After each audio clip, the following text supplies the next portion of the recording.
Hello, we're back with Quake Brutalist Jam 3. This is Stalking the Reactor by Pinchy. This is an incredible map.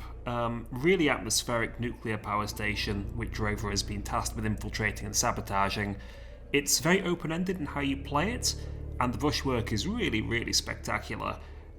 It's one of those maps that's really overwhelming on initial playthrough. A lot of Pinchy maps are like that. You're given so much choice and there's so much openness and you don't have the tools. You sort of have to push out in a direction and cobble together some weapons and figure out what you want to do.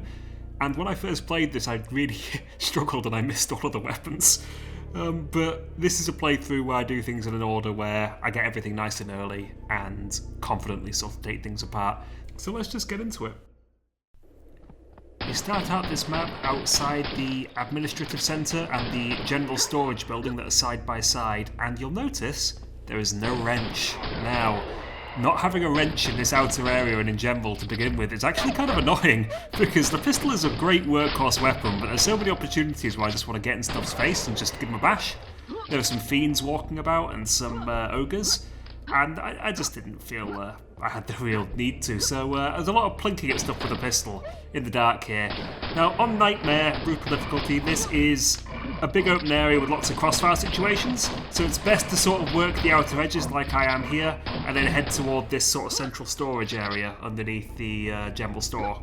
However, I say that, and I immediately went the wrong way, and I forgot about those two guys on the edge, so took a bit of needless damage there. And this is the ideal situation where I wish I had the wrench just to bash this fella. But it's nice, you've got this introduction at the start, which really, if you look at these buildings like sort of the reverse pyramid shape and stuff like that, reminds me a lot of the Central Hall of the University of York, to be honest with you. But yeah, it's overwhelming, and there's a lot of nice stuff out there architecturally. And this is only just a small fraction of it, so it's nice to be able to have a bit of opportunity to just wander about and see what's out here. And there is a shotgun for your trouble if you go looking, and inside this storage area there's lots of health and armour and various ammo which will serve you well later on. If you ramp jump on this, there you go, you can get up top and get yourself to that armour. That's the only way to get to it as far as I know. I think maybe you can climb around all the crates, but you've got to like platform on the top of the fence and stuff. It's better just to ramp jump, though it's a little bit awkward. All of the secrets in this map bar one are quite insubstantial. Obviously there's the Invoker secret, which is not as substantial, but the rest of them are all just sort of extra resources. Cheeky dog backspawn, and we're entering now the administrative building. I really love the interior of here. I love all the sort of Quake cutes, the chairs, the bookshelves. It's just really nice. It's a really nice place. It's very chill. Unfortunate that they've had a few issues. We've got the lovely fleshworm aquariums. There's quite a few fleshworm aquariums in Quake Brutalist Jam 3. Quite a few, and they're all rather lovely. And of course we'll have to be killing all of those fish for 100%, even though it feels a little bit overkill, you know? I suppose the criticality event we're going to start is going to kill them regardless. So, explosive barrels. Be careful of the explosive barrels, because if you don't, you will take a lot of damage, but they're important to use there to kill these zombies, so we actually get the kill on them, because we have no explosive weapons yet. And if you look as well, there's all of these amalgams in crates. They will come into play later on. There's a bit of foreshadowing there. Build the trepidation. Though they're not in this room, they will go onto the roof there. They get raised up. Just grabbing some explosives here, moving our way through. Because of the broken stairwell in the administrative building, we have to sort of go into here to climb up to then go across another sky bridge to get ourselves onto the roof. That's the main objective. And when we do, the map opens up. We have some choices.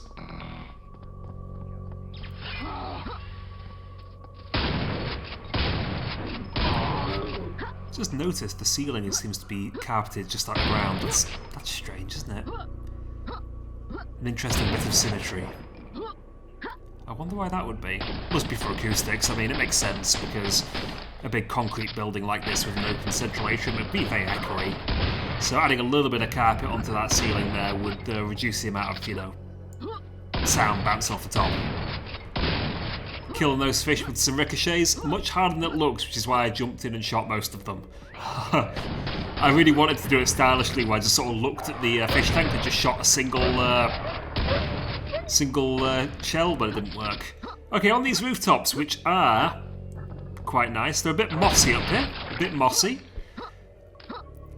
But here we go. This triggers a little trap, which are the amalgams coming up. Some explosive barrels to take advantage of to kill the stuff in those holes, but everything comes out. Now this secret here is obscure. There's a little crystal that you shoot, and you have to be standing where you hear the rushing wind, and that teleports you on top of the giant tower at the back of the map. Now, I'm doing this very quickly, but if you look down, there is a spectacular view of the entire map complex, and it really just drives home how impressive the brushwork is here. I'm going to use that sort of for the intro, so you've probably already seen it, but it looks really great. But the reason I rush there is because if I don't rush, the amalgams all kind of float up toward it, and it takes them a long time to come back down to this area. So I don't want them to slow me down. And, you know, if you don't have the invoker here, you're just going to be using the shotgun for the most part to kill all these guys, and it's quite sloggy, I suppose. When I initially played this map for the first time, I came up here without getting the shotgun, so I was just sitting going, oh my god, do I really have to shoot them all with the pistol? Are you for real? I see a shotgun, I can't reach it. And I did blink them all with the pistol, but that's because I managed to miss 2 of the shotgun pickups. But that can happen with the pinchy maps. Pinchy maps tend to have resources in places where, you know, look at the nail gun placement there. They're visible, but there's no lights or anything drawing your eye to them. There's no highlights. So it's easy just to run past things if you're not observant. So be observant, take your time. Don't play like I play. There was a key on that rooftop we can use to get into these doorways over here. There's another key in here which is just to open the door on the other side because of symmetry. But this overrides the maintenance systems, which is a very good thing to do. We have 3 more objectives for the sabotaging of the plants, and that's one of them, overriding maintenance.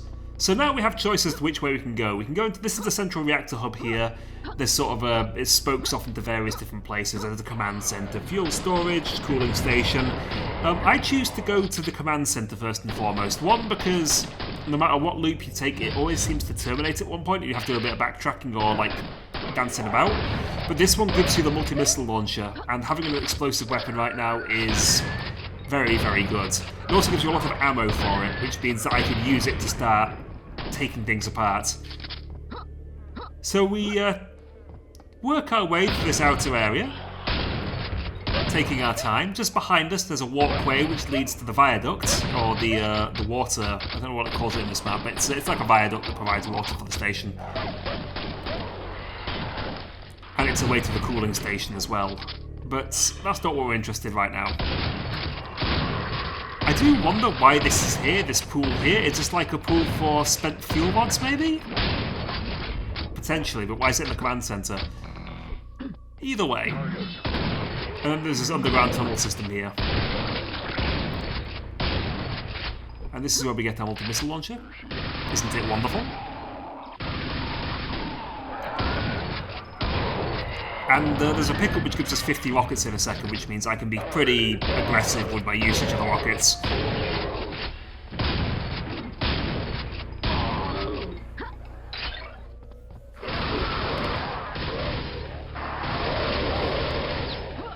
Bit of a swarmer trap if you find that secret.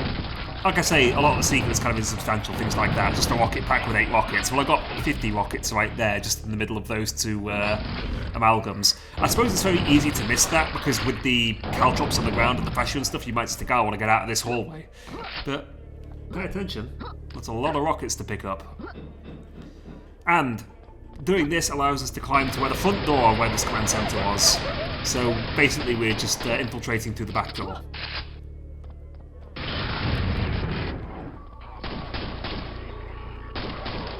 Which we can do nice and slowly.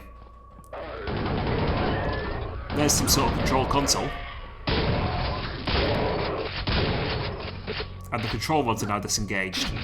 It's worth mentioning as well that when I run past this area again, this area with the central reactor, if you look through the windows there, you can see a little console, and you can actually see the control rods. So when you disengage it, it releases the control rods. When you do a few other things, it like increases the enrichment, so the tower starts to glow at the top and stuff like that. It's really nice. You can progressively see the consequences of your actions.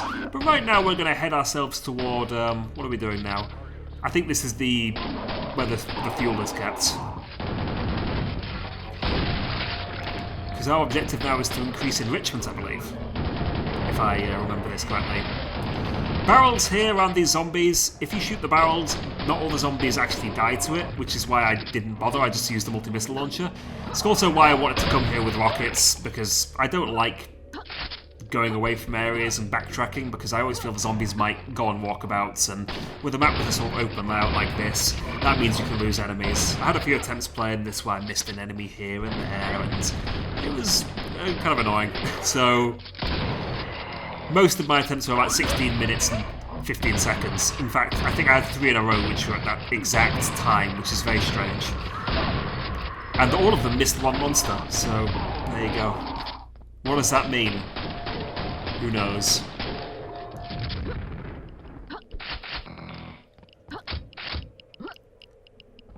But it looks like there's some hazardous waste here. I really hope Rover's not intending to have any children or live beyond the age of 40, because not good radiation like that, I've got to say.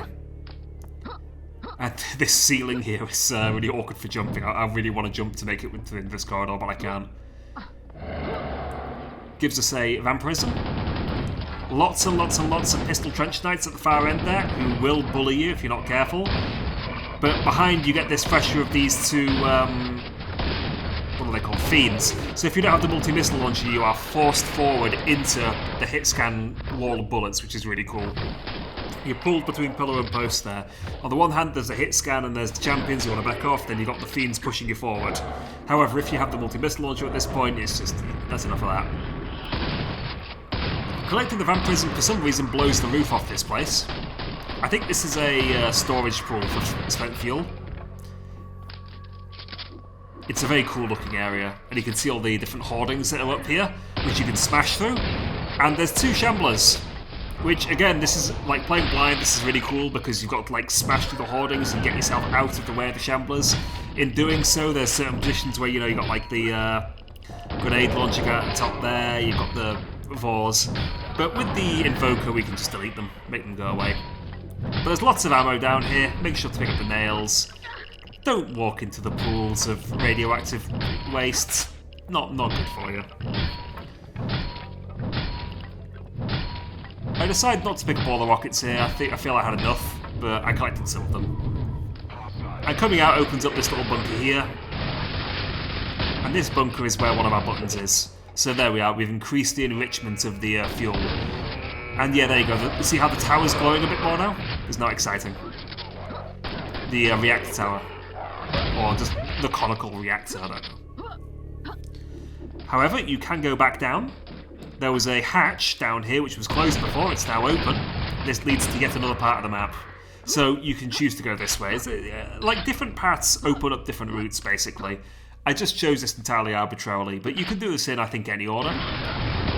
But not all the doors will be open all the time, basically. So I think certain routes force you down different areas. So here's the cooling station here. This is the lower part of it. The button I need to press is inside the caged area, which I can't get to, unfortunately, from where I am. But you do have this lift that goes up and down. This was accessible just by the skywalk with viaduct as well. Skywalk, obviously very Americanized. The little bridge, sky bridge. The skywalk. But you get the rebound launcher up here. With the multi-missile launcher I didn't feel it was important, so I didn't feel it was important to root for this straight away. Lots of nails. Beautiful nails. And I just missed my lift to get to the surface, which is a common theme in this one. I always miss it. So we climb on this other one. We're in an upper area here for the cooling towers. There's lots of water up here. I assume this is where water is piped in from the viaduct. Or piped away. I don't know how nuclear power stations work. I'm not going to pretend. And you've got this big crossfire situation. But we have so much in the way of tools here that I can just make everything go away. The pistol knights at the very top are the most dangerous thing. Also the rocket guys on the ledges, who I completely forget about. I decided to instead use an entire salvo of missiles to kill a single trench knight, which is a little bit over the top. Drop down here, you get ourselves a ring. Not really that useful, this ring, I'll be honest with you. It's in an awkward position, so the only real place to use it is doing what I'm about to do now, and it doesn't really last long enough, so I don't really know. Let's go into the coolant.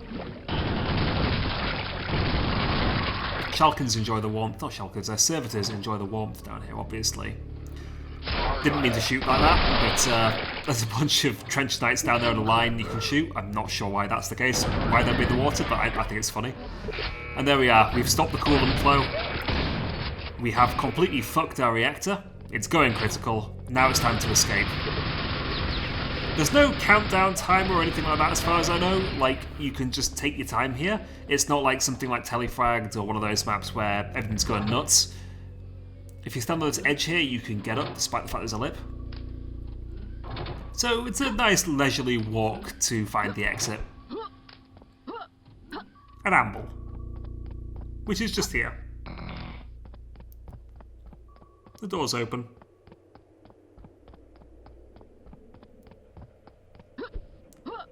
Heading into the water duct, the viaduct there, and we're escaping. If you look just on the right, Rover's escaping on a barrel. Though I feel that the reactor went critical at a point where she's probably going to die a quite painful death of radiation poisoning. Though I guess that comes with the territory. But there you go, that's Stalking the Reactor by Pinchy. It's a really great map. It's an overwhelming map for sure, playing it blind. It's very easy to go into it, go to the wrong places, but not have weapons and sort of stuff yourself a little bit if you're not careful. But patient play, observant play, just enjoy the brushwork really, enjoy the architectural flourishes. It's fantastic. A really great map. Give it a go. Give Quake Brutalist Jam 3 a go. Goodbye.